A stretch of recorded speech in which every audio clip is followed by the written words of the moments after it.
ഇന്നത്തെ നമ്മുടെ ഈ സ്പെഷ്യൽ ഡയറ്റ് ചെയ്യുന്നവർക്കും ഡയബറ്റിക് ഡയറ്റ് നോക്കുന്നവർക്കും പ്രത്യേകിച്ചും നമ്മുടെ ശരീരത്തിലെ കൊഴുപ്പും ഇൻഫ്ലമേഷൻ തടയാനും അതും അരിയാഹാരത്തിന് പകരമായിട്ട് കഴിക്കാൻ പറ്റുന്ന മീലാണ്. എങ്ങനെ തയ്യാറാക്കാമെന്ന് കണ്ടു നോക്കാം.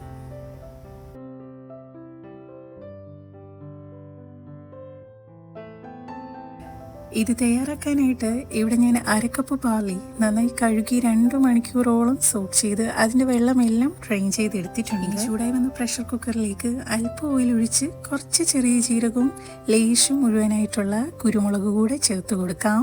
ഫ്ലേവറിന് ആവശ്യമായ 2 അല്ലി വെളുത്തുള്ളിയും ഒരു മീഡിയം സൈസിലുള്ള ഒനിയനൂടെ ചേർത്ത് നന്നായി ഒന്ന് സോട്ട് ചെയ്തെടുക്കുന്നുണ്ട്.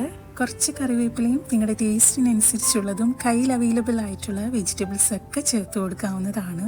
ഞാനിവിടെ എടുത്തിട്ടുള്ളത് കുറച്ച് cone, carrot, beans, green peas ഒക്കെയാണ്.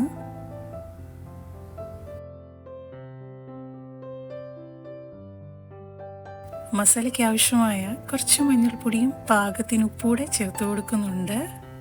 നമ്മുടെ വെജിറ്റബിൾസിൻ്റെ ആ ഒരു റോ ടേസ്റ്റ് മാറാനായിട്ട് 2 മിനിറ്റ് ലോ ഫ്ലെയിമിൽ സോട്ട് ചെയ്തെടുക്കാം. കൂടെ തന്നെ നന്നായി ഡ്രെയിൻ ചെയ്തെടുത്ത ബാർലി കൂടെ ചേർത്ത് കൊടുക്കുന്നുണ്ട്.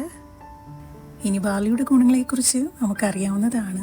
ഇതിൽ ധാരാളം ഫൈബറും കാൽസ്യവും മിനറൽസും അടങ്ങിയിട്ടുള്ളതിനാൽ ശരീരത്തിലെ കൊഴുപ്പും ഇൻഫ്ലമേഷൻ തടയാനും ബ്ലഡ് ഷുഗർ, കൊളസ്ട്രോൾ കൺട്രോൾ ചെയ്യാനും ഡൈജഷൻ സ്മൂത്ത് ആക്കാനും വെയിറ്റ് കൺട്രോളിനും ഇത് നമ്മുടെ ഭക്ഷണത്തിൽ ഉൾപ്പെടുത്താം.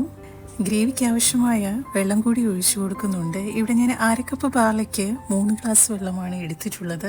ഇനി ലോ ഫ്ലെയിമിൽ 3 വിസിൽ വരുന്നിടം വരെ നമുക്കൊന്ന് വേവിച്ചെടുക്കാം. ഒരുപാട് അങ്ങ് വെന്തു പോകണ്ട, ചോറ് വേവുന്ന പാകത്തിന് വേവിച്ചെടുക്കാം.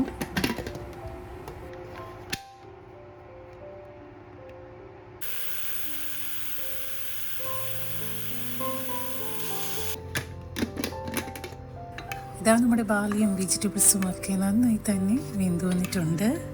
വളരെ ഹെൽത്തി ആയിട്ടുള്ള ബാർലി കഞ്ഞി ഇവിടെ തയ്യാറായിട്ടുണ്ട്. ഫൈബർ ധാരാളം ഉള്ളതിനാൽ വയറ് കൂടുതൽ നേരം നിറഞ്ഞിരിക്കാനും ഇടയ്ക്കിടെ ഉണ്ടാകുന്ന വിശപ്പ് കുറയ്ക്കാനും ദഹനം മെച്ചപ്പെടുത്താനും ചോറിന് പകരമായിട്ട് ലഞ്ചായും ലൈറ്റ് ഡിന്നറായിട്ടും കഴിക്കാവുന്ന ഫുഡ് കൂടിയാണ്.